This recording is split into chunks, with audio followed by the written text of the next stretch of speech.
saludo en el nombre de nuestro Señor, del Señor. Tengo la primera dama, la primera mujer en este 2014 y tengo conmigo a la doctora Deyanira Flores. Escuchen un poquito de sus títulos. Ella tiene licenciatura de Teología y Lenguas Clásicas en Boston College. Tiene licenciatura y doctorado en Teología Dogmática con especialización en Mariología por la Pontificia Facultad Teológica Marianum de Roma. Es hija de familia y es muy, muy querida para nosotros aquí en EWTN. Así que, Deyanira, gracias por estar con nosotros. Oh, gracias a ustedes y un gran honor estar en su programa, Pepe, una gran alegría. Creo que ya habrán identificado, porque ustedes son muy perspicaces, ya habrán identificado qué advocación, qué virgencita tengo aquí hoy y la bandera, por supuesto. Por si usted no se ha dado cuenta, esta es Nuestra Señora de los Ángeles, patrona de Costa Rica. Tica. Exactamente. Ajá. Y la bandera, obviamente, la de Costa Rica y la bandera del Vaticano. Esta no es la bandera de la iglesia, se lo aclaro. Porque mucha gente dice, tiene la bandera de la iglesia. No, esta es la bandera del Estado Vaticano. ¿Sabe usted cuál es la bandera de la iglesia? La cruz. Bueno, vamos a orar. Y vamos a orar a la Santísima Trinidad, porque vamos a hablar hoy de las tres personas de esta bella familia, la Santísima Trinidad. Únase con nosotros. Jesús, María y José, en ustedes contemplamos el esplendor del amor verdadero. A ustedes nos dirigimos con confianza. Sagrada Familia de Nazaret, haz que también nuestras familias sean lugares de comunión y cenáculos de oración, auténticas escuelas del Evangelio y pequeñas iglesias domésticas. Sagrada Familia de Nazaret, que nunca más en la familia se vivan experiencias de violencia, cerrazón y división. Que todo el que haya sido herido o escandalizado conozca pronto el consuelo y la sanación. Familia de Nazaret, que el próximo sínodo de los obispos pueda despertar en todos la conciencia del carácter sagrado e inviolable de la familia, su belleza en el proyecto de Dios. Jesús, María y José, escuchen y atiendan nuestra súplica. Amén. Amén. No, esta no es una oración compuesta ni por Pepe ni por Deyanira. Es compuesta por el Papa Francisco. Y es bellísima, ¿verdad? Porque además está ya pidiendo por algo que va a venir, que es el próximo sínodo, que va a ser dedicado a la familia. Así que por eso él dice aquí que el próximo sínodo despierte en todo la conciencia del carácter sagrado e inviolable de la familia. Así que ya desde ahora hay que unirnos al Papa Francisco, Deyanira, y orar mucho por este sínodo que trata definitivamente la esencia de la iglesia, porque tú lo sabes, la familia es la célula básica de la sociedad y de la iglesia. Si la familia está mal, tenemos crisis en la iglesia. Exacto. Si la familia está mal, tenemos crisis en la sociedad. Así que de añadir, hemos hoy hablado de las tres personas, Jesús, José y María. Pero antes de hablar de ellos, yo quisiera que habláramos un poco de Deyanira. Cuéntanos un poquito de ti, Deyanira, para que te conozcamos y entremos mucho en lo que después nos vas a compartir. Naces en un bello país, Costa Rica, así que cuéntanos de ahí para adelante. Bueno, pues yo soy de Costa Rica y vivo en Barba de Heredia, que es un pueblo muy antiguo que existe desde la época de la colonia. Y la parroquia de Barba, la iglesia nuestra es de las más antiguas de Costa Rica también, porque quedaba en el trayecto de los españoles que venían de Nicaragua a Costa Rica. Y entonces sí, es un pueblo antiguo. De hecho tiene un nombre indígena, Barba. Mira. Sí. Y está, digamos, en el área del San José. Exactamente, lo que llamamos la meseta central, a unos 11 kilómetros de la capital de San José. Que por cierto tenemos el honor los costarricenses de tener nuestra capital con el nombre de San José. San José, ¿verdad? Que lo acabamos de mencionar. Exactamente, el único país del mundo cuya capital está dedicada a San José. Mira, eso no me había yo caído en cuenta, porque hay otros San José en California, pero no son capitales de un país, claro. Exactamente, pero la capital, sí. Ajá. Y permíteme, pues ya que estamos hablando de tu pueblo, de tu ciudad, yo quiero mandar un saludo a tu familia. Quiero mandar un saludo a Bernal, a Silvia y a Mario. Les mandamos un fuerte abrazo y gracias por prestarnos a Deyanira este ratito que está trabajando aquí para algo que después vamos a compartir. Así que tú naces en una familia, tu familia costarricense, tu familia católica. Cuéntanos un poquito de ti, de tu infancia, etcétera. Pues sí, Dios me bendijo con unos padres maravillosos, un hermano que ha sido mi mejor amigo, que ha sido mi fuente de inspiración toda mi vida, y pues le doy tantas gracias a Dios que me dio esta familia, y ellos fueron los que me enseñaron la fe, los que me iniciaron en el camino de la fe y me han apoyado a lo largo de toda mi vida, así que todo lo que se han sacrificado por mí, solo Dios se los podrá pagar. Vemos que tienes ya un currículum, como decimos, muy impresionante, pero tú que haces tus estudios en Costa Rica, tu primaria o secundaria, no sé cómo le llaman en Costa Rica. Exactamente, sí, yo hice la primaria y la secundaria en Costa Rica, y ya luego, pues por gracia de Dios, tuve oportunidad de ir a estudiar al extranjero, primero en Boston, en una universidad de los jesuitas, y luego en Roma. El Marianum fue fundado por los siervos de María, un gran mariólogo servita que se llamó Gabriel Roschini, que fue una figura muy importante en el Concilio Vaticano II, y él se le ocurrió fundar una universidad dedicada a la Santísima Virgen, a los estudios sobre la Virgen María, y tienen una de las bibliotecas más grandes del mundo sobre la Santísima Virgen. Ahora, cuéntanos un poquito, porque no es muy común que una chica escoja un camino hacia la teología. Esto vemos que se da mucho en los muchachos, sobre todo que van a los seminarios, pero ¿qué despierta en ti una chica ir por un camino de unos estudios tan especializados como los que tú tienes, Deyanira? Bueno, básicamente fueron dos cosas. Una fue la visita del Santo Padre próximo, ya San Juan Pablo II, a Costa Rica en marzo de 1983. Esa visita del Papa a Costa Rica marcó mi vida y marcó el rumbo de mi vida, y pues fue lo que me llevó a dedicarme al Señor. Y déjame te detengo ahí, porque tú sabes que yo soy muy metiche y muy preguntón. ¿Qué pasó contigo y Juan Pablo II, o Juan Pablo II y Deyanira? A ver, cuéntanos.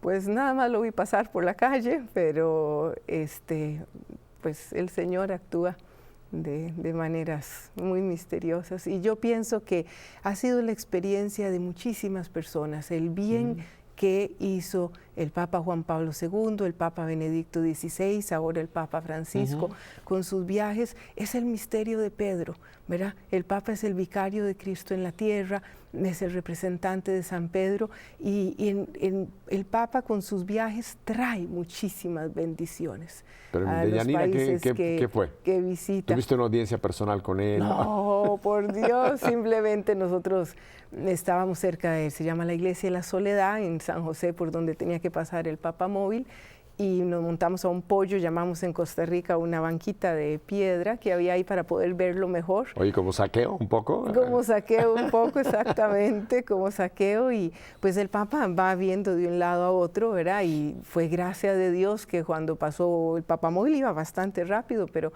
cuando pasó por donde estábamos nosotros, volvió a ver hacia donde nosotros, y bendijo pues a todos los que estábamos de ese lado de la acera en ese momento. Bueno, dilo, vamos a ponerlo, bendijo a la familia Flores. En ese momento lo sintieron ustedes como una bendición propia. ¿Y eso en tu vida hizo un impacto al punto de hacerte repensar hacia dónde entonces dirigías tu vida, Deyanira? Exactamente, sí. Ajá. Y el otro motivo fue cuando entré en contacto con San Luis María Griñón de Montfort, y su libro Tratado sobre la verdadera devoción de María, también relacionado con el Papa, porque yo estaba leyendo de André Frossard un libro, aquella famosa entrevista que le hizo al Beato Juan Pablo II, y mencionaba pues la importancia que este libro de Montfort tuvo en la vida del Papa.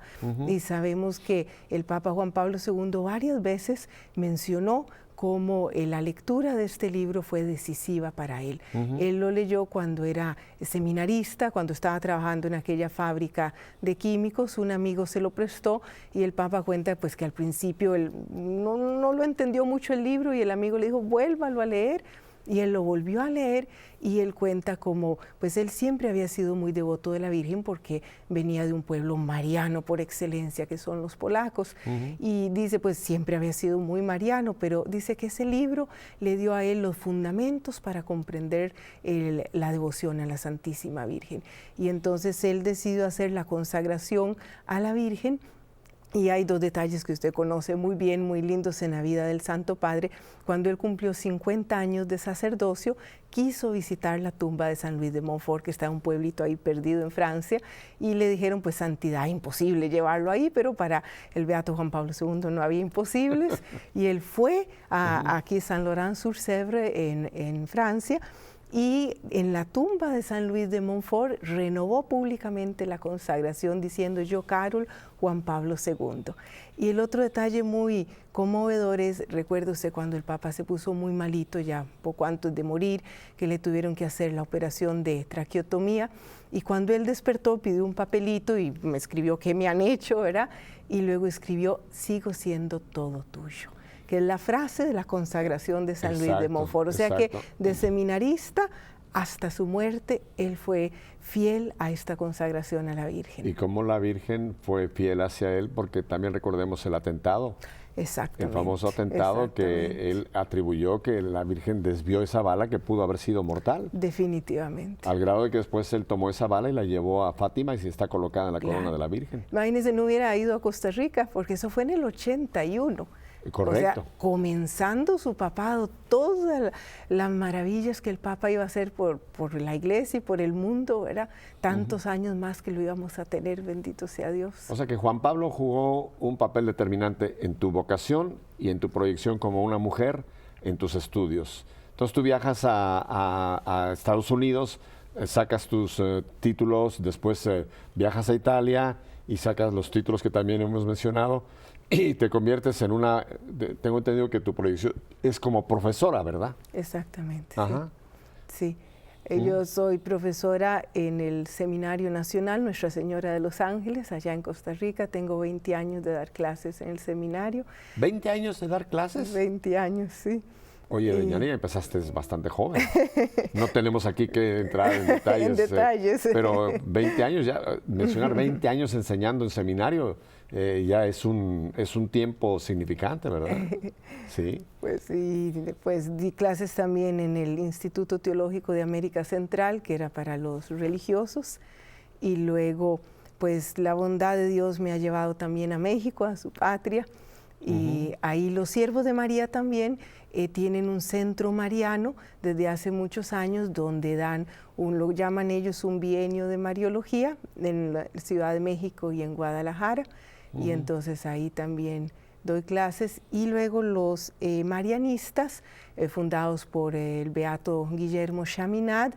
Los siervos de María son una orden mendicante del siglo XIII. En cambio, los marianistas son más recientes, son del siglo XVIII, y ellos tienen en Dayton, Ohio, aquí en Estados Unidos, tienen su universidad y tienen un instituto internacional de estudios mariológicos que está afiliado al Marianum de Roma. ¿Y en todos estos sitios tú has enseñado o enseñas? Enseño ahí, en eso, sí. Entonces tienes una vida bastante viajera, vamos a llamarlo. Estás viajando a Estados Unidos, a otros sitios, a México, etcétera, siempre en calidad de profesora. Exactamente, sí. ¿Cómo es la respuesta de los, por ejemplo, voy a centrarme en los seminaristas en Costa Rica? Normalmente son profesores, normalmente son sacerdotes, teólogos. ¿Cuál es la reacción cuando ven a una mujer laica, aunque vamos a hablar luego tu laica consagrada? ¿Cómo reaccionan los chicos con una profesora? Pues gracias a Dios siempre han reaccionado muy bien, siempre han sido muy respetuosos y muy abiertos. Y hay otras profesoras en el seminario, profesora de español, tuvimos una profesora de historia de la cultura que acaba de fallecer, una muy querida amiga mía, que también daba clases ahí. Bueno, varios profesores de español y de varias materias, de filosofía. Entonces, pues somos varias ¿Y esto es las algo mujeres. peculiar de Costa Rica o también lo ves en otros países, que haya profesoras enseñando a este nivel ya de seminarios o cátedras tan importantes como las que tú mencionas? ¿Es ya algo común que ya en la iglesia vemos más participación de mujeres en la parte digamos, de enseñanza? Pues me imagino que sí, de otros países no les sabría decir con propiedad, En mi pero país, México, ¿has visto mujeres también en el campo de enseñanza? bueno, en el Centro Mariano, donde yo enseño, hemos tenido alguna profesora mujer Qué bien. también. Sí. No te hago esta pregunta porque sé que ahora una de las pues empresas que tiene el Papa Francisco, él quiere ver una participación mucho más activa de la mujer en la vida de la iglesia, ¿verdad?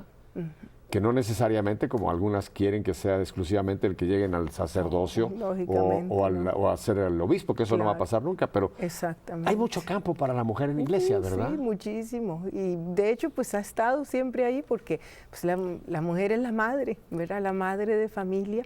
Y cuántas vocaciones sacerdotales, religiosas, etcétera, se deben a la madre. Cuántos Claro. servicios que presta la mujer en la iglesia de muchas maneras y que también otro tipo de servicios, pero que los ha prestado siempre en la iglesia. Me gusta mucho este comentario tuyo de Ñadira porque yo sé que sí hay una corriente dentro de la iglesia, sobre todo muy femenina, que dicen que en la iglesia no hay espacio para la mujer, como que hay una discriminación para la mujer. Obviamente no es tu caso y parece por tu experiencia que no es el caso, ¿verdad? O sea, en la iglesia hay espacio para la participación de la mujer en muchos campos, ¿no? Pues la experiencia mía ha sido siempre de una gran apertura. Yo puedo decir que no, nunca he tenido ese problema, gracias a Dios. Bueno, nos alegramos de eso y por eso ahora te tenemos aquí preparando una serie de la cual vamos a hablar, que es producto de toda esta tu gran experiencia a nivel internacional, llamemos así. Cuéntanos entonces ahora, tú vives prácticamente, tu base es Costa Rica.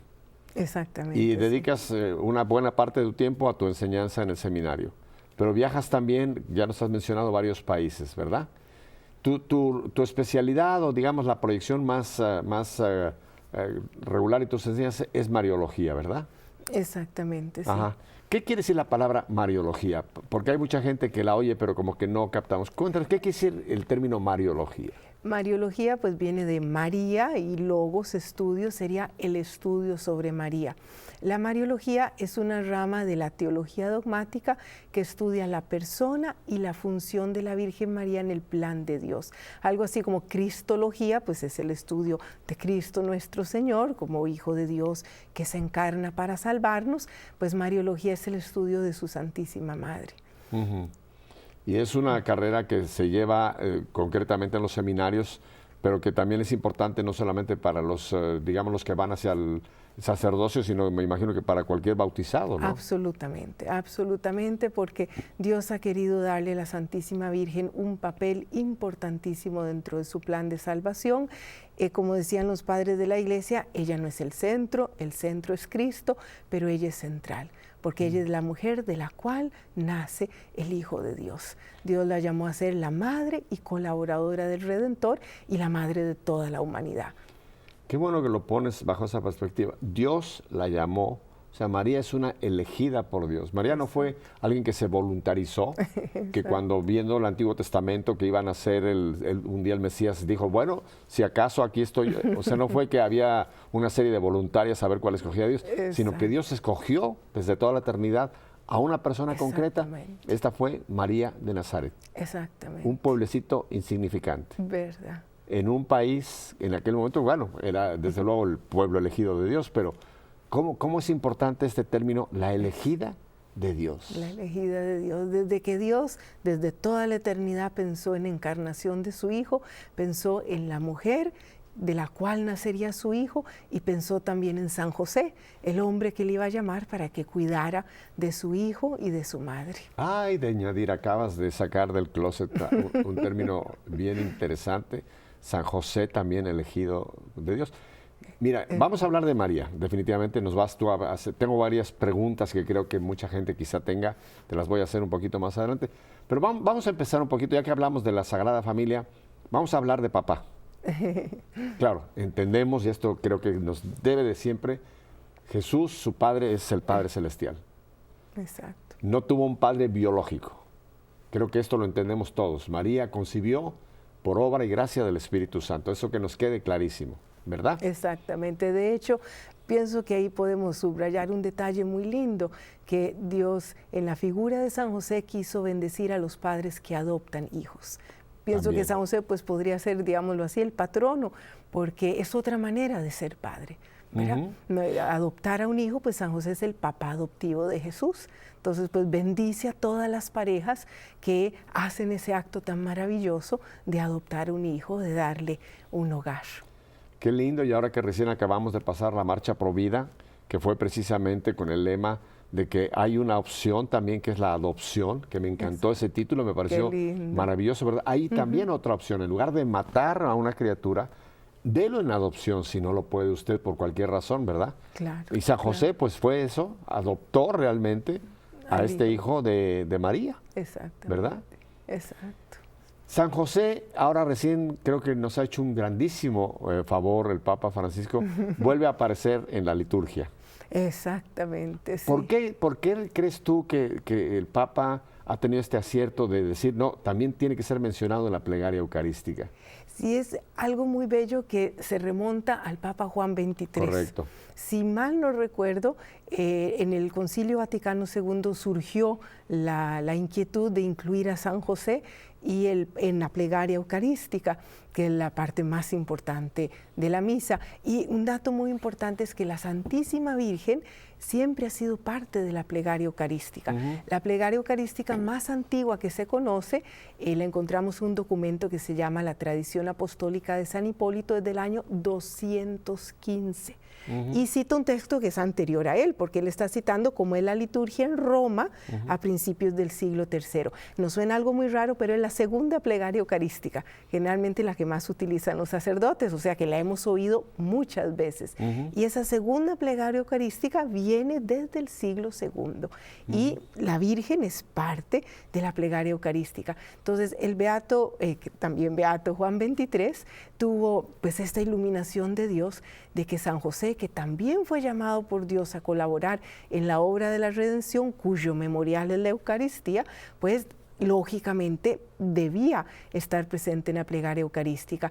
Entonces se decidió incluirlo en lo que ahora llamamos la primera plegaria eucarística o el canon romano. Y ya él estaba en el canon romano. Luego el Papa Benedicto XVI tuvo la inquietud de incluir a San José en las otras plegarias eucarísticas y pues por los motivos de que renunció no pudo firmar él ya el documento, y el Papa Francisco, que es tan devoto de San José, pues con gran alegría le tocó firmarlo a él, ¿verdad? Para que ya San José aparezca inmediatamente después de la Virgen y antes de los apóstoles. Por cierto, algo que a veces se nos pasa un poco, nuestro querido Papa Benedicto, su nombre de pila es Joseph. Exactamente. José, o sea que él tenía ya también un vínculo muy, muy personal, como lo tengo igual yo. Que usted, exactamente. Claro, seguro. Porque tú sabes por qué nos llaman a nosotros los José, nos llaman Pepes, tú lo sabes. Nunca he sabido por qué. Nunca has sabido. No. ¿Qué voy a enseñarle yo a una teóloga? Dios mío, Dios me guarde. No, pero esto es auténtico. Cuando se escribe la primera edición de la Biblia en castellano, en español, cuando se cita a San José, para dejar claro que no era el padre biológico, ponían José y ponían entre paréntesis padre putativo. Se vio que era muy largo y en siguientes ediciones se decidió abreviar de padre putativo y se ponía San José entre paréntesis PP, que quiere decir padre putativo. Después se suprimió. Pero sí que tenemos los Pepes, tenemos ese antecedente que es padre putativo. Eso quiere decir Pepe cuando se refiere a San José. ¡Qué increíble! Me vas a dar un diploma, la teóloga va. Claro. Oye, qué honor que le enseñé algo a una teóloga. ¡Ay, por Dios, Dios mío! No, pero es muy interesante. Solamente un comentario que tú también lo debes saber, porque es muy interesante cómo María aparece en las liturgias. Tú sabes, por ejemplo, en las liturgias que se mantienen en las iglesias orientales, en lo que llamamos también las iglesias ortodoxas, pero aún en las iglesias orientales católicas, que mantienen unas liturgias también antiquísimas, que es la de San Juan Crisóstomo y San Basilio. Magno, y hay bastantes, no sé exactamente, pero se menciona María aparece en la liturgia. Muchísimo. De hecho, mucho más que en nuestra liturgia romana. Ajá. O sea, digamos, en número de veces, la Santísima Virgen aparece mucho más en las liturgias orientales. Constantemente hay una mención a ella, hay un momento durante la misa en que el sacerdote incensa el icono de la Santísima Virgen. Hay dos oraciones lindísimas, una en la liturgia de San Basilio y otra en la de San Juan Crisóstomo, a la Virgen. Una de ellas dice: verdaderamente justo, llamándote bienaventurada, la Madre de Dios. Es una oración muy, muy bonita que forma parte de la misa, ¿verdad? De la Eucaristía. Y ahora que mencionas, no me voy a desviar mucho, pero cuando uno puede asistir a estas liturgias y puede uno asistir, por ejemplo, a las iglesias católicas orientales, es perfectamente válido que uno puede ir, por ejemplo, en la iglesia melquita, en la iglesia maronita, en las iglesias coptas que están unidas a Roma. Exacto. Uno puede ir a celebrar la Divina Liturgia y comulgar, estamos en comunión. Y lo interesante es los íconos, ¿verdad? Qué importante es en las iglesias orientales los íconos, que no son pinturas, son ventanas del cielo. Exacto, el significado tan profundo que tienen. La platiterra que se ve en el fondo, luego el ícono de María junto al Pantocrato, a Cristo. Qué riqueza y cómo está la presencia de María desde el mismo principio de la iglesia, ¿verdad? Exactamente, desde el mismo inicio la Virgen forma parte de la liturgia de la iglesia, está con sus fiestas litúrgicas, ¿verdad? Por ejemplo, la Asunción de la Santísima Virgen se celebra desde el siglo V, VI, el 15 de agosto, como la tenemos hasta la fecha. Un dato interesante es que primero se celebró su natividad. La fiesta de la Natividad es anterior a la Inmaculada Concepción. Es desde el siglo VI que se celebra el 8 de septiembre y de ahí nació el 8 de diciembre. Como ya existía su cumpleaños, digamos, el 8 de septiembre, se calculó 9 meses para atrás, fue concebida un 8 de diciembre por sus padres San Joaquín y Santa Ana. Oye, ya que te tengo a ti, que eres una enciclopedia, María, algo también muy interesante es otra fiesta también, que es la presentación de María en el templo.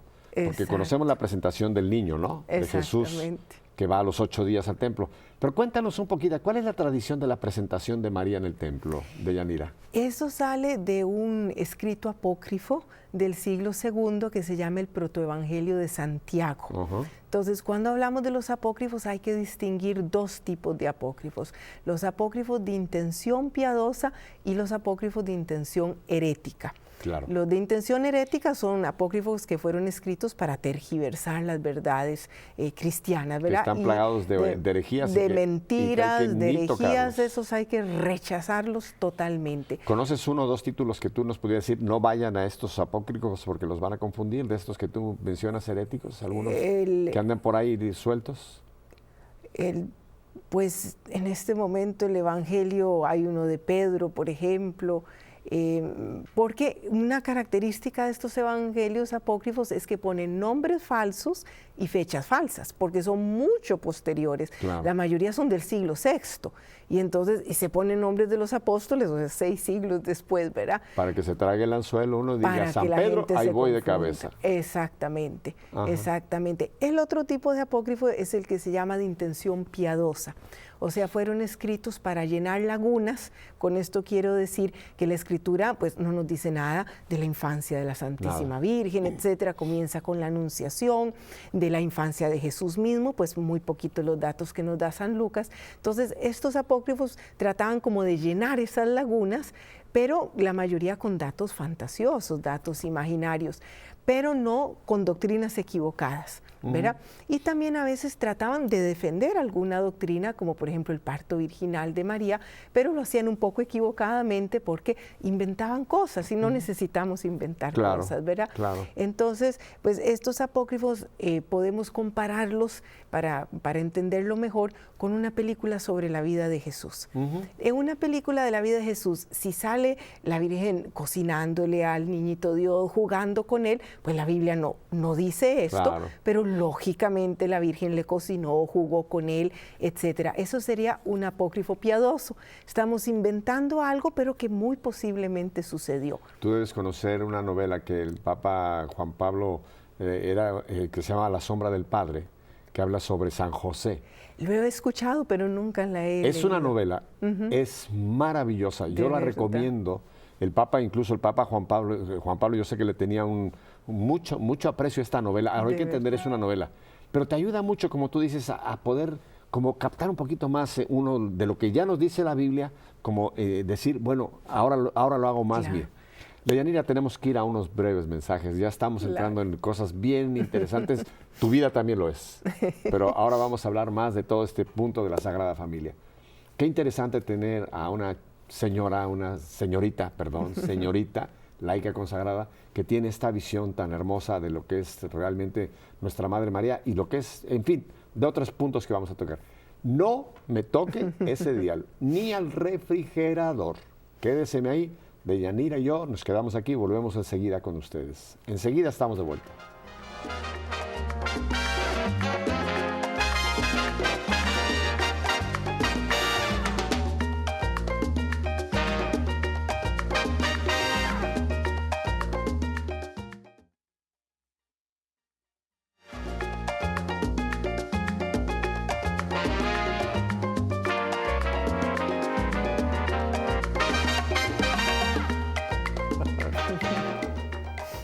Esta no es música de Costa Rica.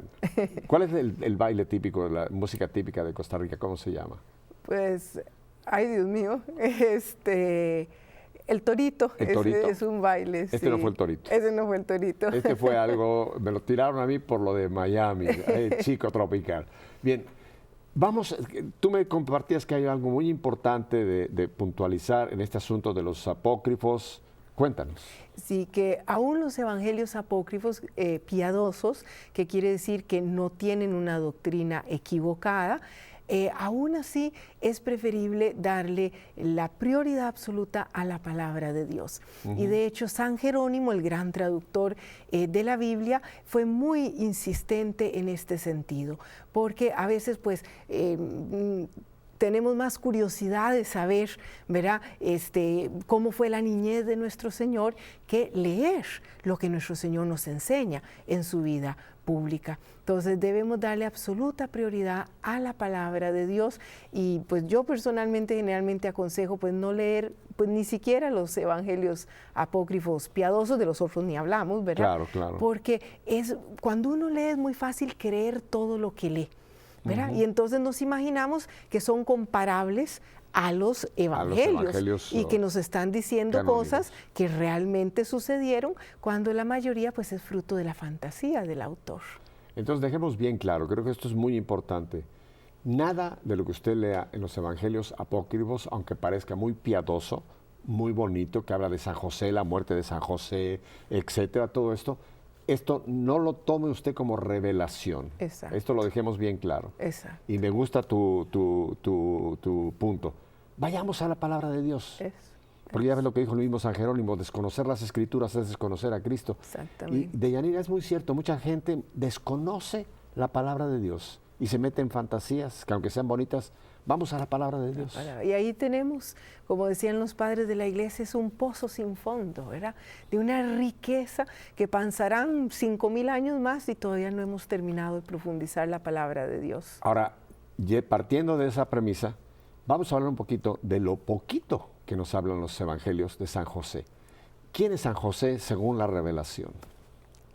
Pues en ese poquito se dice mucho sobre San José. Nos presenta a este hombre justo que en el caso de San José no significa simplemente justicia, como dar a cada uno lo que le corresponde, sino que hay que entenderlo en el sentido bíblico. Llamar a alguien justo era lo más grande que se podía hacer en el Antiguo Testamento. Quería decir que la persona era santa, que la persona era totalmente entregada a la voluntad de Dios, al servicio de Dios.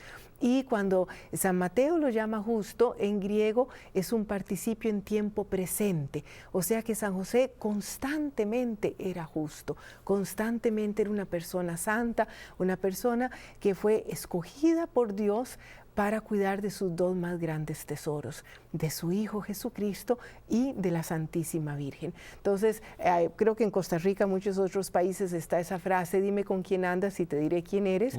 Pues San José anduvo durante casi 33 años con el Hijo de Dios y con la Santísima Virgen. Pero entonces, ¿quién será San José?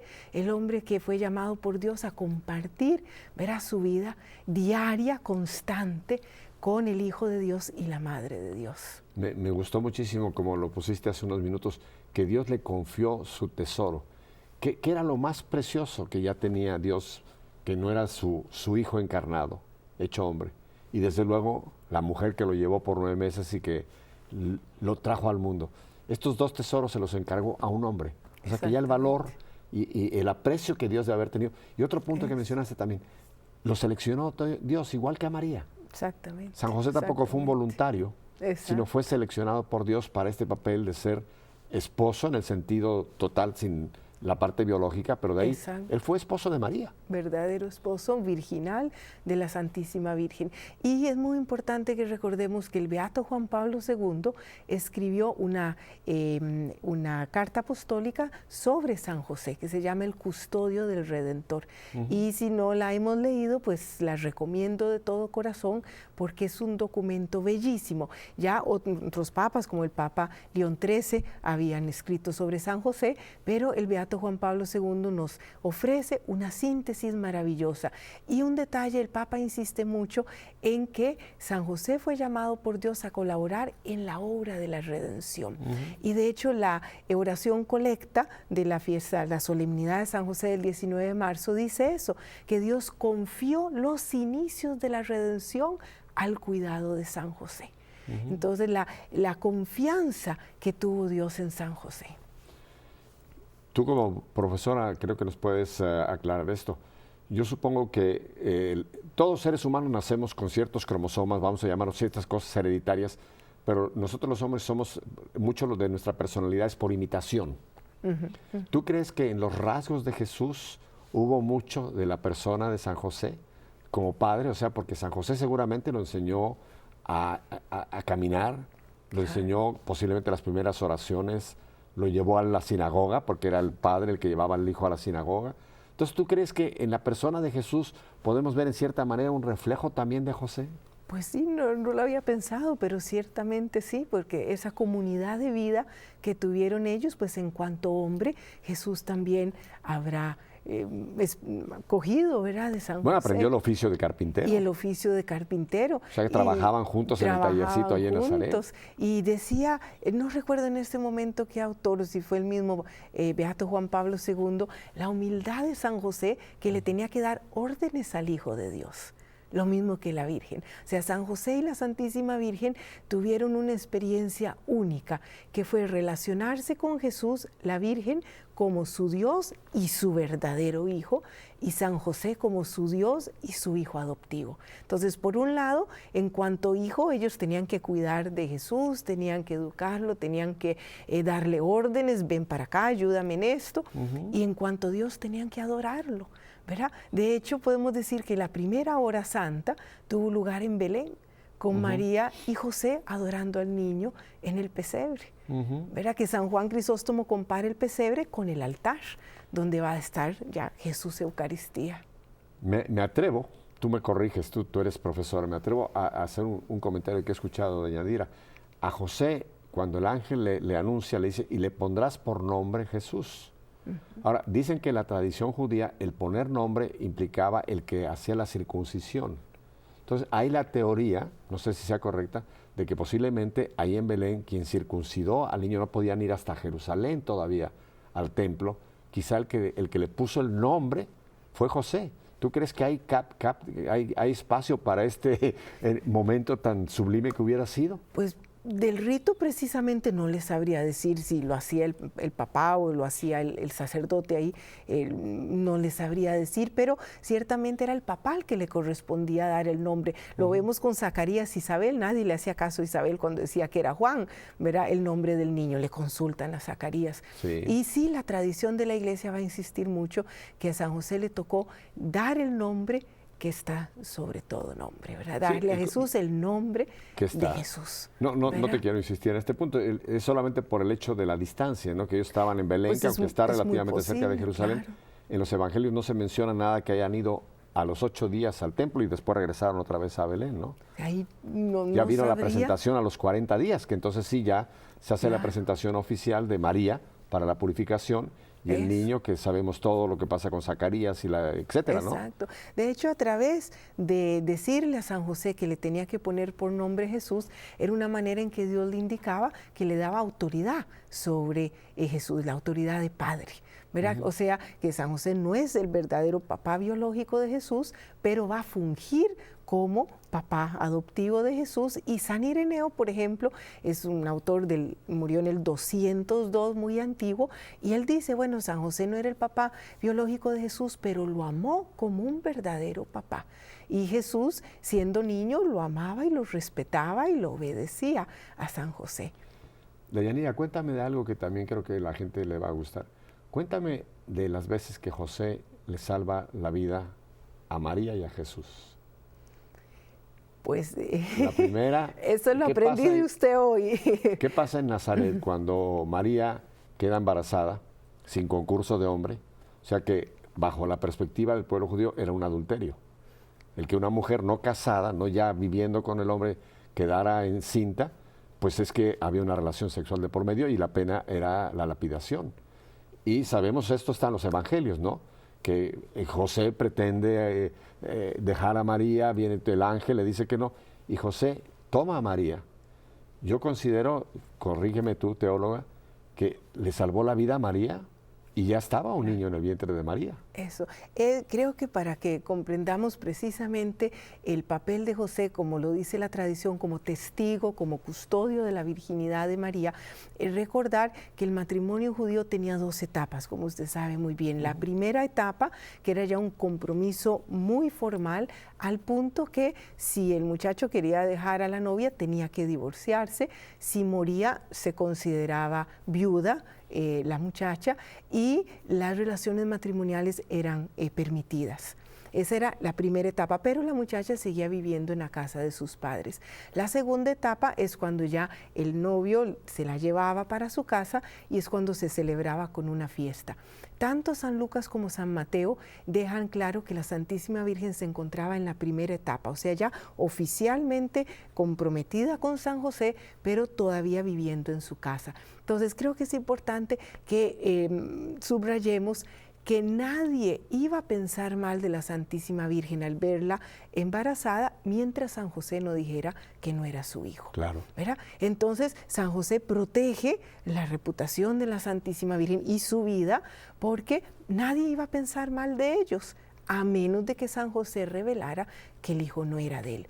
Y sobre la angustia vivida por San José, que nos relata el Evangelio de San Mateo, pues padres de la Iglesia, por ejemplo, del siglo V, muchos de ellos subrayan lo siguiente. Por un lado, San José no podía pensar mal de la Santísima Virgen, o sea, conociéndola, viendo pues que era una mujer purísima, no podía pensar mal de ella. Pero por otro lado, no se podía explicar cómo era que ella estaba esperando un niño, era imposible que él entendiera, porque la concepción virginal la sabemos por revelación de Dios. Leí algo que me gustó mucho, a ver qué te parece.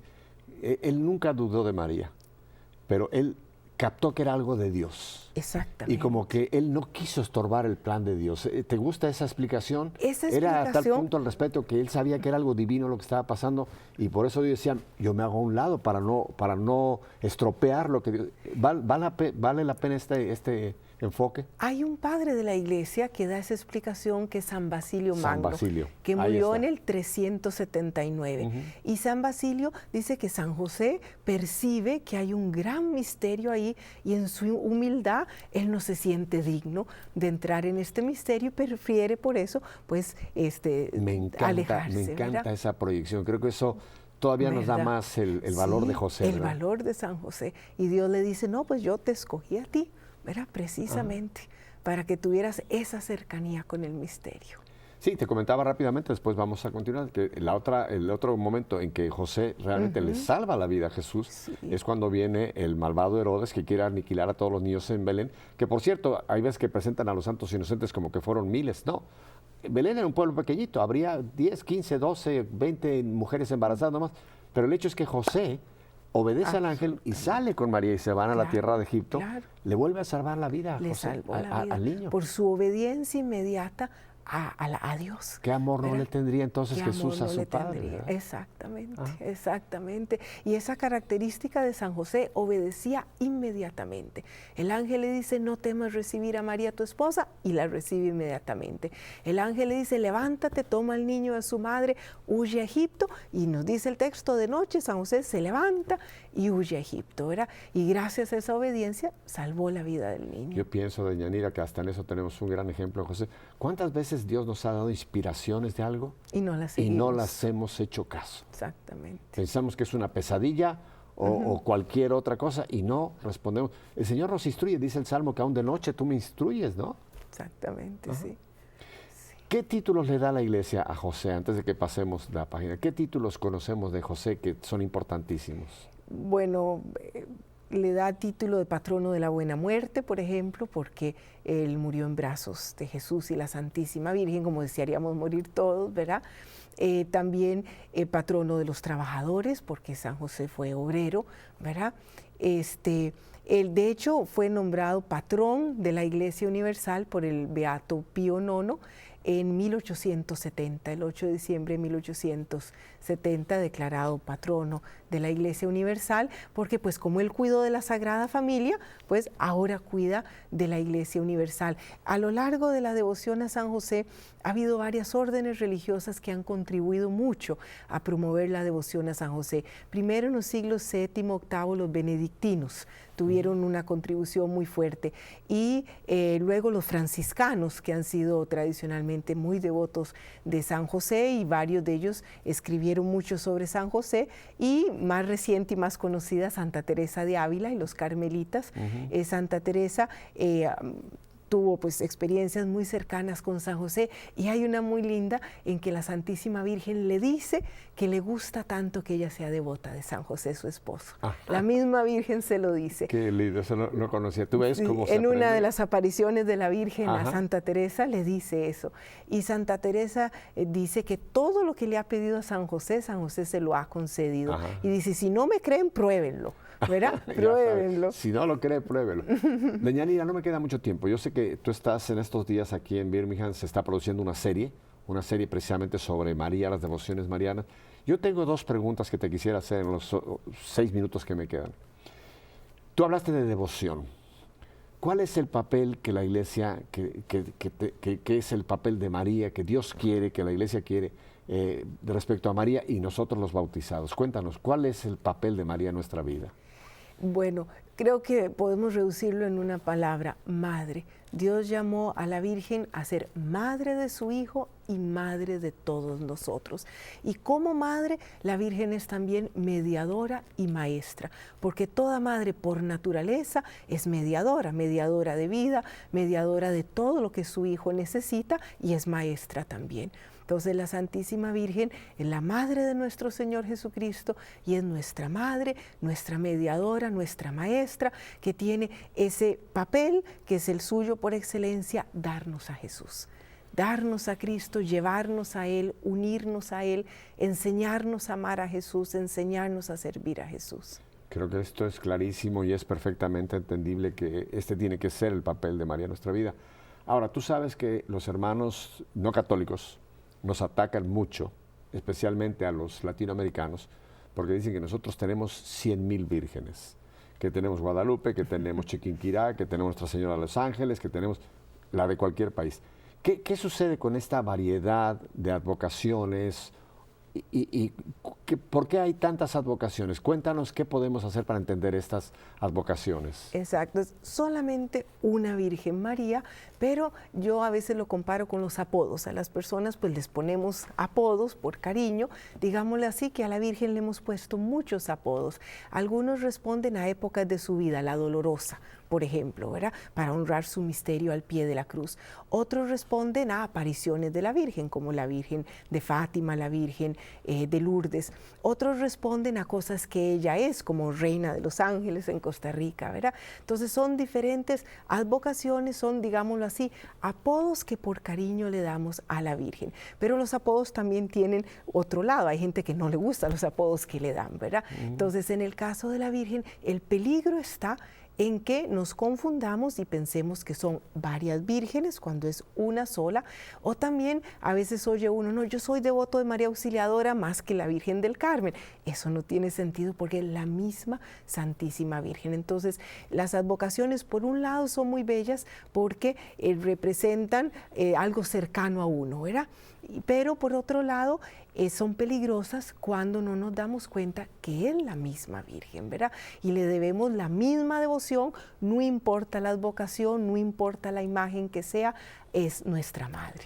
Entonces a alguien que yo los conozco por ahí que me dice, no, yo solamente le oro a la Virgen de Guadalupe, a mí no me digan de Nuestra Señora de los Ángeles, porque para mí la que tiene más influencia en el cielo es la Virgen de Guadalupe, porque quedó impresa en un ayate. ¿Qué pasa cuando entramos ya a este nivel de competencia entre nosotros mismos, que si mi patrona de mi país es más importante que la del tuyo? ¿Qué podemos hacer, Deyanira? Tenemos que superar eso y saber que es nuestra Madre, es la misma Santísima Virgen y por tanto tenemos que tenerle la misma devoción, el mismo amor, no importa cuál imagen sea, no importa qué título le estemos dando, es la misma.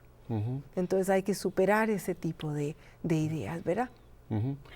Te aprovecho teniéndote aquí, que pocas veces tengo a una teóloga en cuestiones marianas y yo sé preguntas que tenemos muchos por allá afuera. ¿Y qué nos dices, Deyanira, de esta gran variedad en este momento de mensajes que hay? Que si la Virgen dijo por acá una cosa, que si la Virgen dijo por allá. Yo sé que el Papa Francisco ha dicho una frase que no sé, que a mucha gente no le ha gustado mucho, que dijo, la Virgen no es la gerenta de una oficina de correos que ande dando mensajes por acá. ¿Qué podemos hacer cuando se dicen, hay un mensaje por acá, un mensaje, a quién recurrimos? ¿Dónde podemos buscar un faro que nos oriente en cuanto a qué son realmente? Sí, a la que le corresponde decir eso es a la Iglesia. Entonces la Iglesia es sumamente cuidadosa cuando se da una supuesta aparición de la Santísima Virgen. La Iglesia analiza con mucho detenimiento el caso para juzgar si podemos considerar que hubo un hecho ahí o no hubo nada. Entonces, debemos tener mucho cuidado de no andar buscando o andar detrás de cualquier mensaje, cualquier aparición. La Virgen ciertamente se ha aparecido. La Iglesia ha aprobado entre 14 y 20 apariciones de la Santísima Virgen, ¿verdad? Pero debemos saber que lo fundamental es que ella es la Madre de Dios, nuestra Madre, lo que nos enseña la Sagrada Escritura sobre ella, lo que los santos a lo largo de toda la historia nos han enseñado sobre ella. Ahí ya tenemos un tesoro enormísimo. Entonces, para ponerlo, digamos, en una forma práctica, tú te dices recurrir a la Iglesia, ver qué es lo que nos dice la Iglesia.